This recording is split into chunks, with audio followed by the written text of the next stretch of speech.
And welcome to another fascinating episode of Real Talk. Today, we're coming for our guest is coming from straight from the ground in China, Mr. Paul Jolley from Cooka.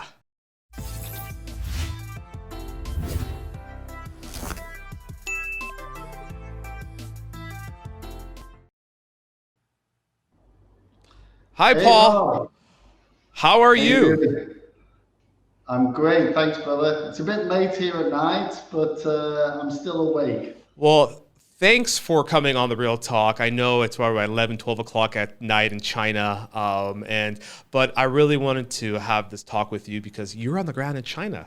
And in electronics world, really what's going on in the ground down there, and giving us an insight to everybody listening to really what's going on, because I think a lot of people have heard what's going on in China, electronics market manufacturing, and also the of course, the pandemic and how everything is going on with that. But because for me, it's really fascinating to hear from someone that's on the ground and really is in the beat of things, in the daily hustle, to see really what's going on. And also yourself being in the electronics industry, what are you doing in electronics industry, and what things have changed? So I really appreciate for coming on and taking the time for us and staying up late.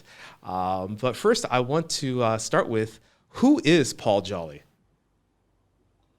Hey Rob, really nice to be on the show. I've been following you on social media, and I'm very impressed with what you're doing specifically in the electronics industry, and that's why we've had a few Zoom chats, and now you've invited me on the show, and I'm very excited to talk about my situation here and what's going on over there. Awesome, awesome. So I mean, how long have you been in China? I've been in Zhongshan, China, or more to the point, the Greater Bay Area, which is in Guangdong, the south part of China, for 20 years. 20 years. Wow, 20 years. So you have seen the full industrial revolution of China, the growth, correct? I've seen China from paddy fields to the growth that it is now. And I'm really impressed with, and that's why I've stuck around because there's a lot of things happening here, a lot of things happening. So what took you to China? It's a long story, and it involved a woman, and we won't go into that just here. But anyway, when I first arrived here in China 20 years ago, I just smelt the opportunity and the innovation that was happening, and more to the point, the ethic. I mean, the really hard-working people here. So, I stuck around. Yeah, so how long have you been in the electronics industry? Actually, for the electronics industry, I originally went into it when I was a boy. My father was a manager of a fruit machine operation in the United Kingdom. We call them fruit machines in the US, you call them slot machines.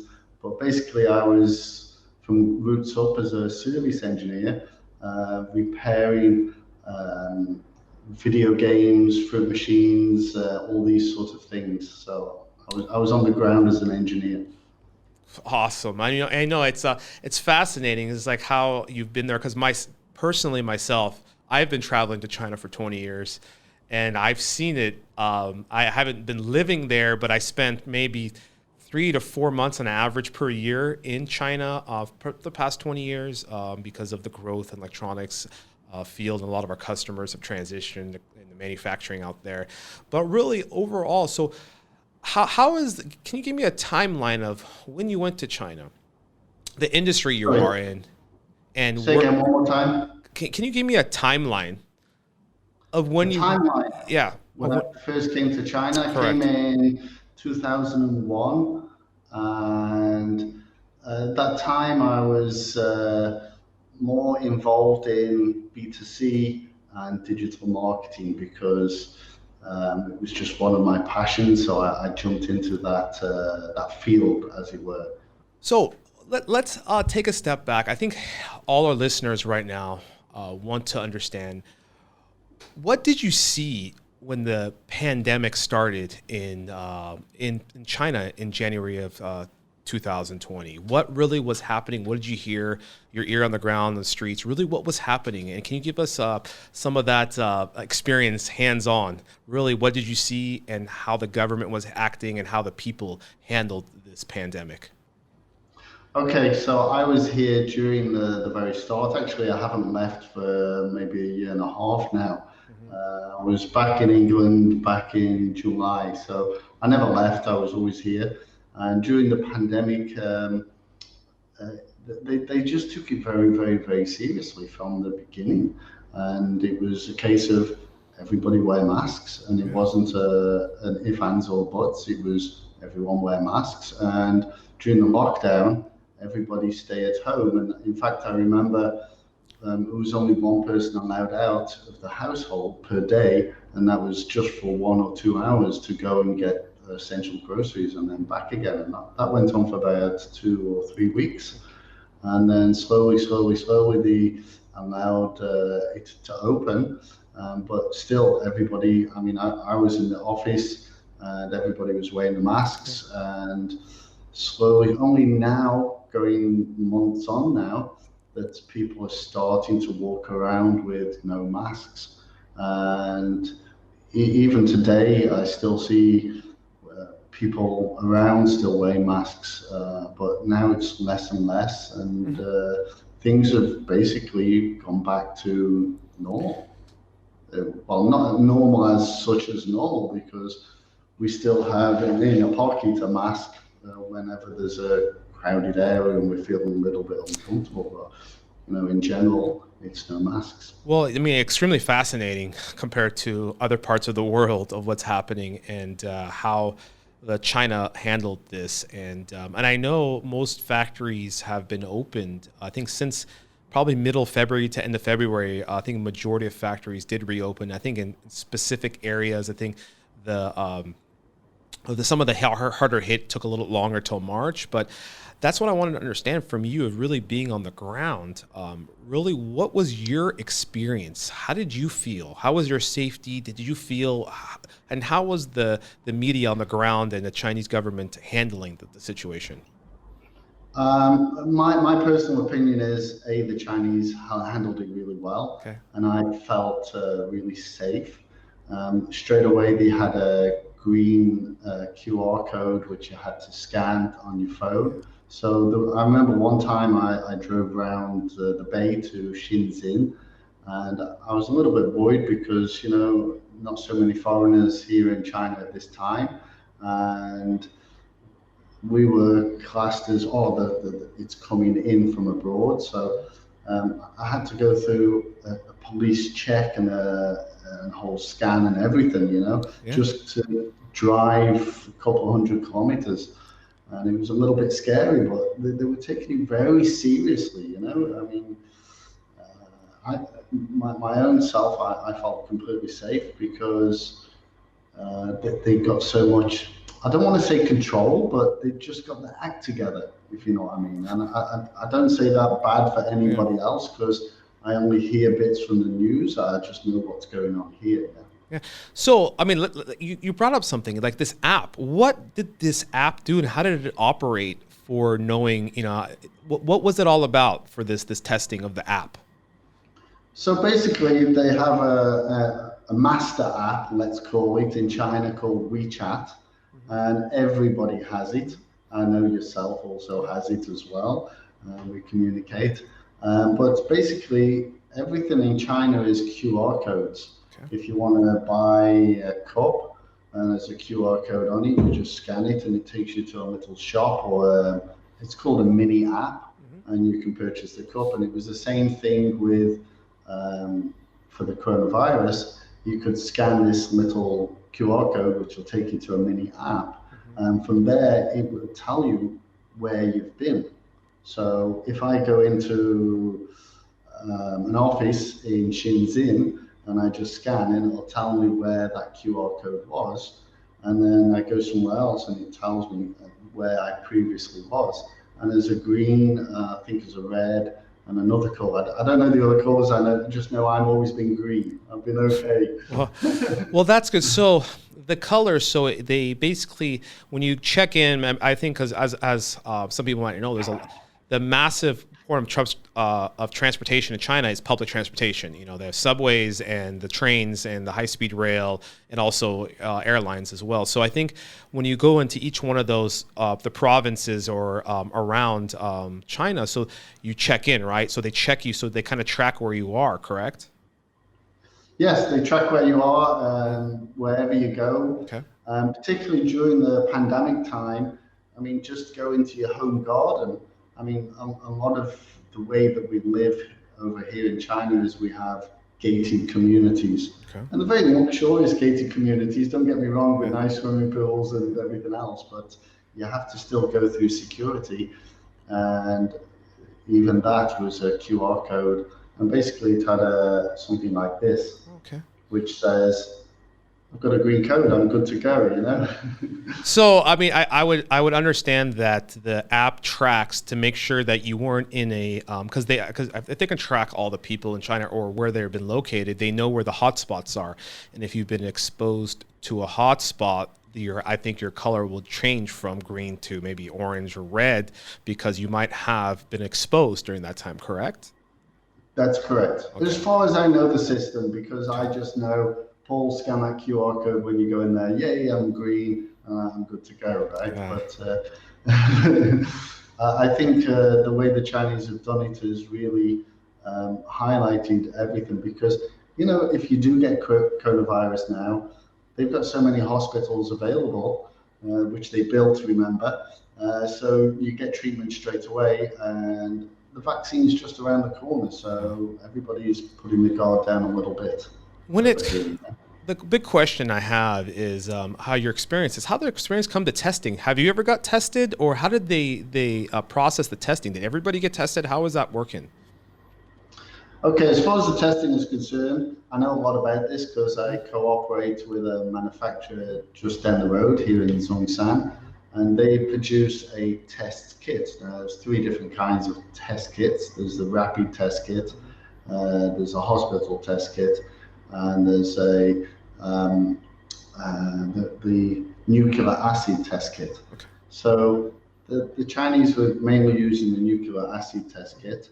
The other one is antibody test, Yeah. which had a bit of bad press because of a Shenzhen manufacturer. Correct. But basically, this manufacturer I'm working with, you just take some blood, and it's basically like a diabetes test. Okay. And within 10 minutes, you can see whether your antibodies are fighting against the coronavirus, which means you have the coronavirus.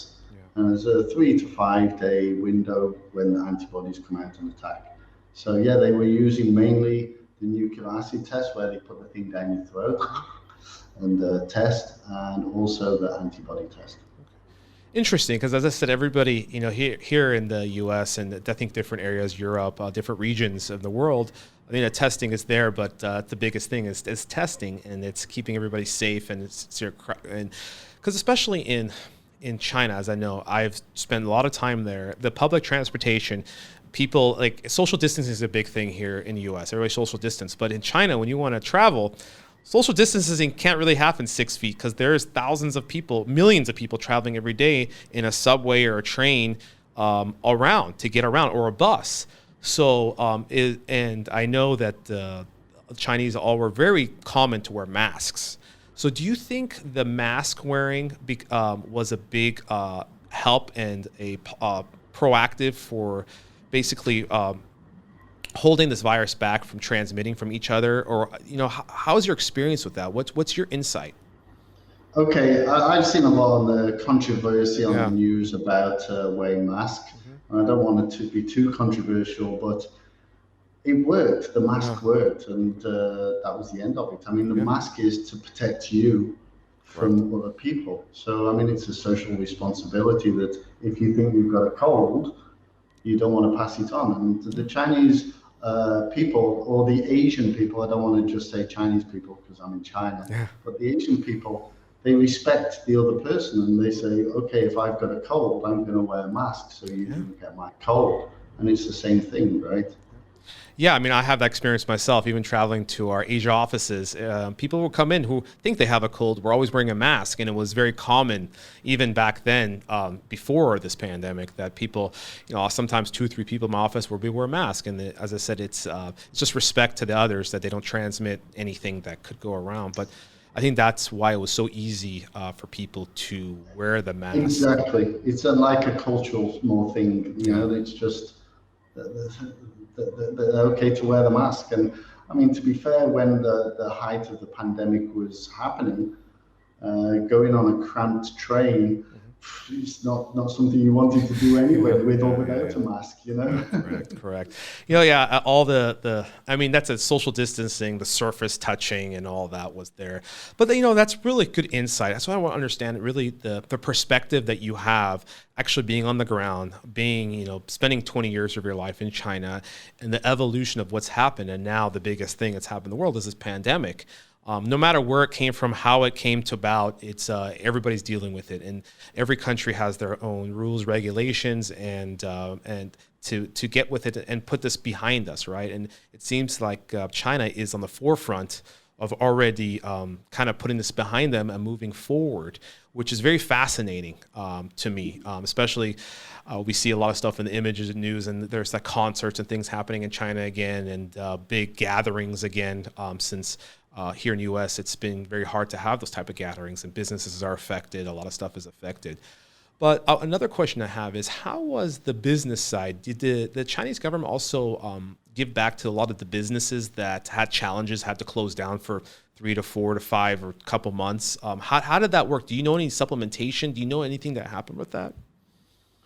I mean, as far as the manufacturer is concerned, because I'm a manufacturer myself, Correct. and a lot of my friends are manufacturers, Chinese and international friends. Yeah. And a lot of the places, they just closed the factories down, and that was it. That Yeah. was it, closed it down. And then when they realized, oh shit, this is going to really affect the economy, and Yeah. us as manufacturers are going to say, let's open, give us the rules on how we need to do. That's when they put some strict rules in place with social distancing, and they really came in with the rules, having people come around and clean, having everywhere you go, you have the temperature check, Hmm. everyone must wear masks, but they just put all these systems in place, especially for manufacturers, that allowed the workforce to get back to work. Yeah, I And mean, yeah, I can really share my experience of this, and I tell a lot of my people and network that February 5th of 2019, this pandemic already started in China. I was in India, at our operations in India, and my VP in China sent me a letter that we had to have a guidelines of how to reopen our office in Shenzhen. The right, guidelines went over. It was in Mandarin. They had to translate it for me because I had to sign off on it. It was about how the PPE, sanitary testing, temperature testing every multiple times a day with all the staff in the day coming in and out. Everything had to be sanitary. And then a local government agent would come audit us about a week later. So in February 14th, probably 10 days after that, I signed that we're going to have everything in order. A government agent came to our office, signed off on it, said, okay, you guys are clear to open. You guys can open February 17th. So February right. 17th, we opened, and we've been open since. So it's, as you say, it's fascinating, and it's very how quickly they adapted, and everybody adapted to the rules and regulations. And we never had one case in our office. We never had anything case. We're in the heart in Shenzhen, actually office in Futian. There's millions of people traveling every day, and also our sales. Some of our people were stuck in the Hubei province. Some places it took them about a month to even come back because I know those regulations of quarantine to come back to different provinces. So by the middle of March, everybody ended up coming back. It wasn't like right away, but everybody that was in Shenzhen got to come back to the office and work every day still. But it was very fascinating how fast they adapted, and you said the rules and regulations and put it into place. So that to me, as I said, that story that you say, we felt it. Since I haven't been there since 2019, I haven't been able to travel. I don't think I'll be able to travel till 2021 at least back to the Asia region. But it's, as I said, it's very fascinating to me. So moving forward of this, how have the question for you is how's the living conditions? Has anything changed in living conditions? Have they improved? Have they got bad? How is that going on? One more time, Rob. I just missed you at the Oh, end. sorry. How are the living conditions in China today? Have they improved from pre the pandemic, or how is things going on today? Well, to be honest, a lot of the small businesses closed down, like the restaurants, and some of the manufacturers were really paying as well. Yeah, Very difficult time, especially because a lot of the manufacturers are exporting to the West, and because the West is in a difficult time as well, everybody's in a difficult time. yeah, China needs the West as much as the West needs China. I mean, it's a win-win, right? So yeah, I mean, a lot of businesses were severely affected here. I remember my good friend Gordon Stiles. He was particularly worried, and he put a lot more emphasis on marketing and sales. So saying that, what Chinese people did was they looked more towards digital and doing things like we're doing now, because they can't do the exhibitions, and this is what they're worried about now: how to get the new products and the new things coming out to show to the West. I correct. mean, it's still a big issue now. It's because, I mean, me as a manufacturer, I want to go to Germany in November to the biggest electronics exhibition in Europe to show my new innovation. And that's going to be difficult for me. So if it's difficult for me as a manufacturer, it's going to be difficult for everybody as a manufacturer. So why don't you give us a little background of since you're manufacturing electronics, give a little background about Cooka and what your company does and what type of solutions you provide to the industry. Thank you for asking, Rob. I do appreciate to give myself a little plug, Yeah. as it were. Cooka is an industry that focuses on microelectronics, and particularly the potentiometer or the sensor or the variable resistor. It's got a bunch of names, and it comes in all shapes and sizes. This is the fader from lighting and audio. This is the motor fader for lighting and audio. This is the power to switch. Then this is your just normal little variable standard resistor. And our key selling point, our differentiation, because we are an innovative company, we're using a silver paste technology, which allows the wear of the board to be 10 times better than what technology was being used before. I mean, bearing in mind this is a 100-year-old industry, so these products go into many, many different kinds of products, end products. And we just innovated it to be 10 times longer lifespan. So that's Kuka. That's who we are. So as I said, your innovation, I saw that you guys put in some.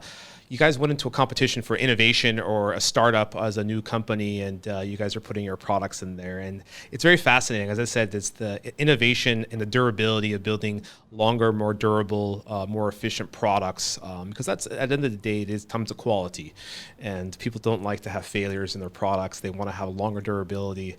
And it comes with a price as well. It does come with a price to have longer durability. I want to stop you there because we're entering the market at the Yeah. same price as everybody else. Hmm. The market price is the market price, Correct. but we're just adding value by adding 10 times longer. And in my opinion, if you invest in time, it's a good investment. Because I remember myself as a service engineer fixing the video driving game machines, and I replaced so many of these small parts you just wouldn't believe. And I was working for 5 years with Carnival Cruise Lines Hmm. out of America, out of Miami, and it was difficult to get parts because you're out at sea all the time. Yeah. So this whole machine, which was a $10,000 machine, was not working just because of this little part. Yeah. So I'm very happy that I'm involved in the innovation and I've designed the part to fix a problem. And that's all we do as entrepreneurs. We find a problem, which I had when I was younger, and I fixed it. You find a solution for the problem. I have a solution. Going back to that, so how is the production for manufacturing, and are factory visits very common, or how are as I know before were very common, but how are they when going to facilities? Is it very easy to get into a facility? Do you have to be tested? How is that interacting on a daily basis? Okay, we have our own testing equipment, and Okay. I'm just about to set up a video and actually have this on a machine and ticks away, and you can see that this is 10 million cycles instead of 300,000 cycles. So I'm just about to sort that out, but I've been busy because right now all the exhibitions in Guangdong, and there's many, I've just opened. Okay. Everyone's still wearing the mask, but it's all open. So I'm busy going to all these exhibitions and showing my innovation and shaking hands with all the people. And I'm tired. No, that's no problem. That's why I want to understand. So that what that answers is, so in-person meetings and factory visits are now open for people to do right now. Exhibitions, in-person meetings. So it is now common to do that, because compared to here in the U.S., in-person meetings is very challenging. Of course, there's no exhibitions. I don't know if there will be any in the next year, till the rest of this year. So I wanted to understand the perspective of how that's working for introducing a new product introduction, and also visiting factories for innovation and the supply chain. Well, I'm on the ground, as you know, and I've visited already 5 exhibitions. And as you know yourself, these Yeah. exhibitions are huge. And I know from going to these 5, there's people walking around, security as Yeah. is anything with these big exhibitions, but they're all put your mask up, put your mask up. Yeah. So they're Okay. all very conscious Okay. that a lot of group of people are coming together, and potentially international as well.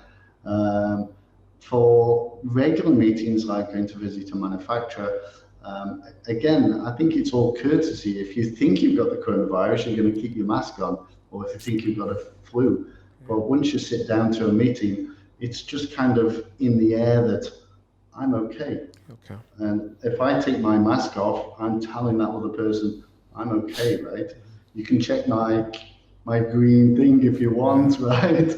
But yeah, it's still a little bit nervous, Okay. but everyone's back and everyone's doing the business. I would say for the exhibitions, all the exhibitors are there, Okay. but not so many customers. Okay. So it gives me a huge advantage because I have this foreign face. Yeah. When I walk up to the exhibit, they're like, "Oh, foreigner, come and talk to us." So it's a real great icebreaker. But of course, I'm not talking to them to buy something from them. I'm actually selling them something, you Yeah. know. How is your Mandarin? Sorry, say again. How is your Mandarin? My Mandarin, I understand maybe 60 to 70%, Hmm. but speaking, I would say 30%. Okay. But with exhibitions, they always have an English speaking person on the exhibition. So, and I always take my staff as well so that they can follow up with the leads and everything. Hmm. So it's no problem. It's no problem. No, that's what I want to understand. How's that working? So how overall is the economy in China right now? I mean, it was hit by the pandemic, these tariffs, the big politics going wrong. How does it feel on the ground of the economy? Is it thriving? Is it slow down? How do you feel right now? Okay, in my opinion, and I don't want to get Yeah. too controversial, but from what I see, China's back to full max and Okay. busy getting what they need to do. In fact, this month is more so because they can start, well, everybody can feel that the Western markets are starting to open as well. Hmm. So everyone's preparing everything, the orders, the strategies, and everything. And from what I can feel myself and talking to a lot of other people and talking to the government as well, um, everybody's busy this month, uh, putting everything into place. So yeah, from the ground level, we're full on max, fully open manufacturers, fully open businesses, and we're pushing for business and market share. And yeah, everything's full max here in China. That's well, that's good to hear. That's a positive. It's just everything's thriving and opened, and the domestic market, as I know, the domestic market is getting a bigger because the middle class is growing. There's more demand for their own products, but and how it's affected because other worlds, so other countries, and worlds. I'm sorry, other countries are affected, and most of them are shut down. They're running at 50% capacity. So a lot of the products are not as needed. Demand has come down. Consumer demand has come down. So I know that's affected China as well. But I know there's a big surge for domestic demand as well. So hopefully, I think that's offsetting maybe the import exporting for the economy itself. Yes, I agree. The domestic demand is huge, and for me personally, for the next 3 or 4 months, I'm just focusing on the domestic market. Obviously, I want to focus on the international market, but I've just got to see how things go and rely on very valuable contacts like yourself, Rob. Yeah. And and because I'm here in China at the moment and I can't go out, so I have to look for distributors to help me to when the international market is opening, because you know better than me for the international market. So for me, I'm just focusing on the domestic market right now. What industries in China are thriving right now? Industry is thriving right now. I think all industries are back and up and going right Okay. now. Okay. There's a lot of demand for, because not only do I have the Cooka manufacturer, I also have a trading and branding company. I mean, that's one of my passions, and I have this company as well. So there's a lot of demand from the domestic market for international products, specifically consumable style products like beef and wine and facial products, all these sorts of products, branded international products. There's a huge demand at the moment for that. People like myself who are here in China and have connections to bring things in of international products, it's a huge advantage. Well, it's very fascinating to hear for someone on the ground. I mean, I'm just blown away because I haven't been able to travel, and all we hear is hearsay. But listening to someone yourself who's been living for 20 years in China, understands the culture now and is doing business daily, day to day, and sees the changes and moving forward.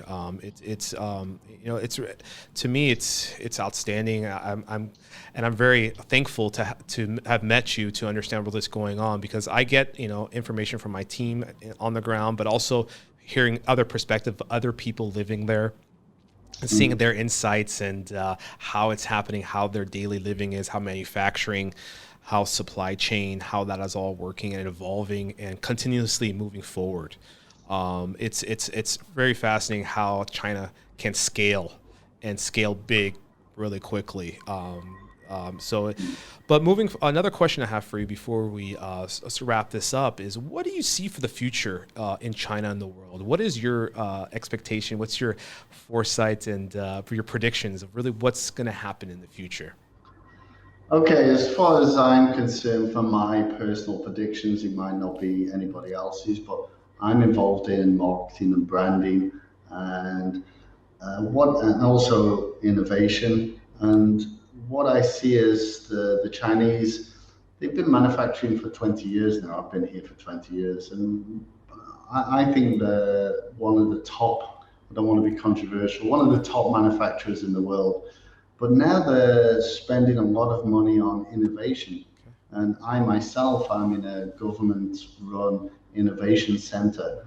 And I talk daily with the head of the innovation center on how he can assist me. Just today, we were talking about doing a networking event so that we can all assist each other with different innovation and this sort of thing. So I see China focusing a lot on Yeah. innovation. Yeah. Um, they've got the manufacture. Now they'll be focusing more on the digital marketing Mhm. and how to get the markets by using Amazon or Alibaba or even Facebook and LinkedIn and this sort of thing.